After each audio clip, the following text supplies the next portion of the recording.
Good afternoon. So I'm here with another unboxing review of a Smith Wesson M&P 9 version 2 paintball. It's a .43 caliber, which is just under 11mm. So it comes in a really nice case. This is a T4E product, which is licensed by Umarex. So it's produced by T4E for Umarex. Okay. So let's just open it up. So what's in the box?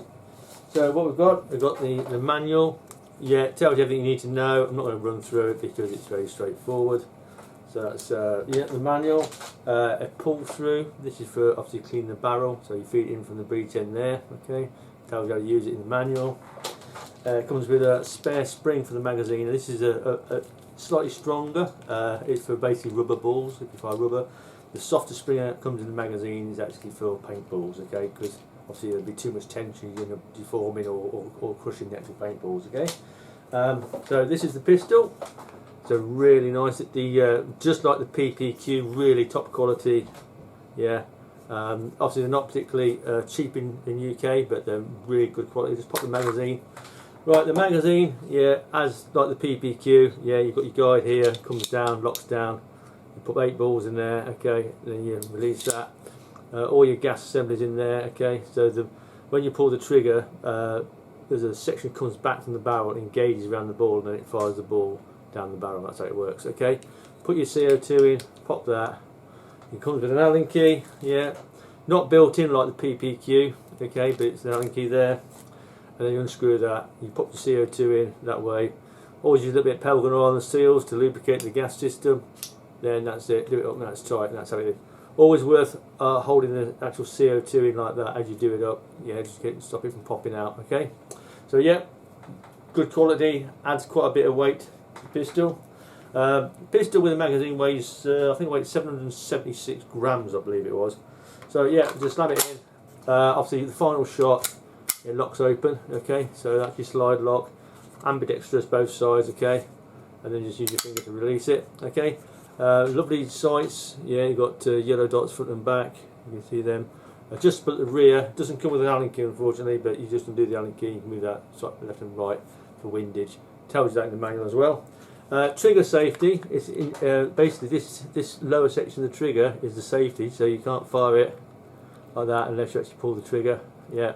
Because it's obviously it's blowback, so you need to cock it first, yeah, to actually fire the pistol off. Yeah, see, so it won't fire unless it's been cocked. So when you load your magazine, you need to cock the slide. Yeah, pull slide back, let it go, and that will get it ready. It'll be ready to fire. Okay, so in that respect, it acts a bit like a single action, really. Yeah, yeah, you've got to cock it to fire it. Okay, you've got your 9mm on top like that. You've got all your branding down it. Yeah, really nice quality. Not particularly cheap in the UK. They're over about $2.15. One thing is you've got this back strap. You can adjust the actual size of the grip. Now this is a medium size. It's got a little M on the bottom.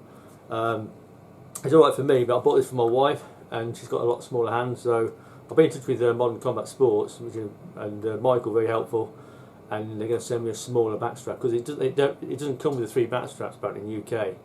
Just comes with a medium. You think it'd come with the small, large, and medium, but no.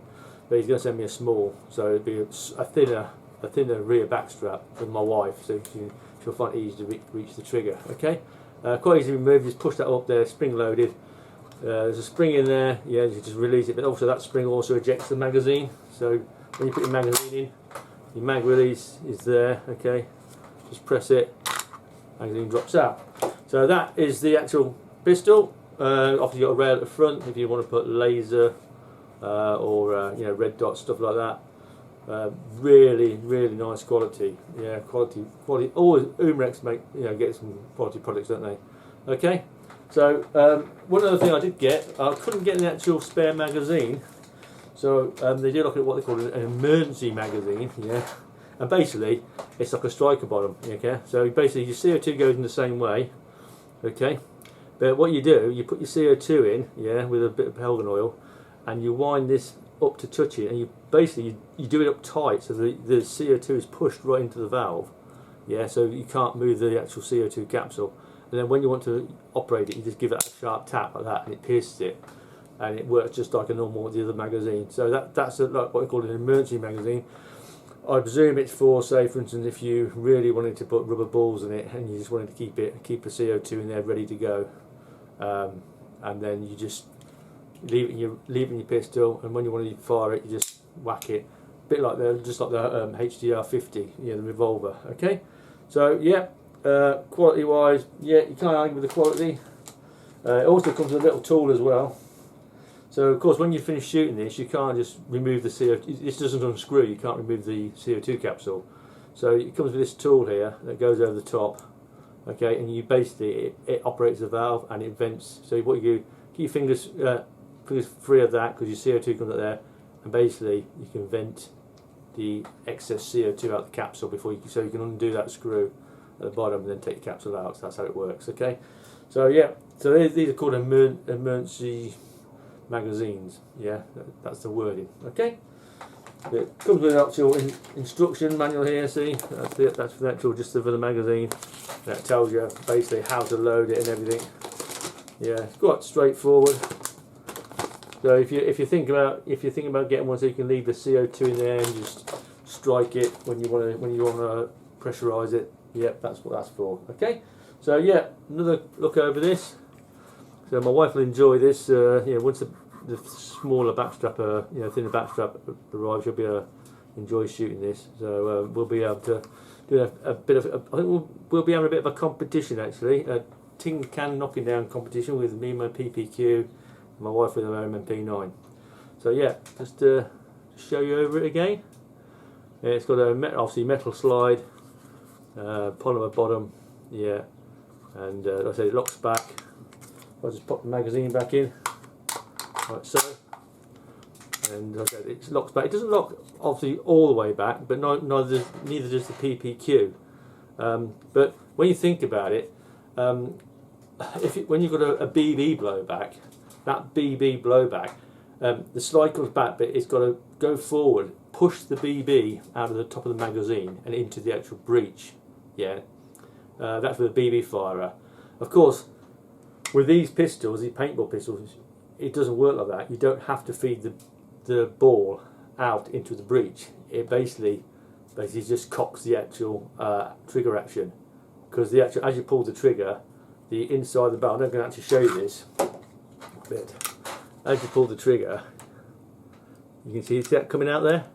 That comes out and engages around the inside edge where the ball is. Yeah, so it pushes in there, and the ball is actually inside there, and then when you fire it, the ball goes straight through that, and that goes straight out. That's how the PPQ works the same way. So with a BB shoot has more work to do, because it literally has to push that BB out the guide of the magazine and into the breech area and lock it, where this doesn't have to do that. So there's no real reason to have full blowback on these, and also you'll probably use less gas, less CO2 by not having a full blowback. I mean, it goes about that far. So it blows about that far, it only locks in that position. Yeah, but that's good enough to actually, you can actually see all the way through. See, so it's it's great. It works very well. The PPQ paintball is really nice shooter. So we're going out, probably try and get some accuracy done at some point outside. When the weather improves, we've had snow and all that sort of stuff. So I think we might be getting some cans out, and maybe even try a target with some of the rubber balls and see if we can actually, how accurate it is at hitting, let's say, a 17cm square target, and see what we can do at 10 metres. So I hope you like that little review. Take care. Thanks for watching.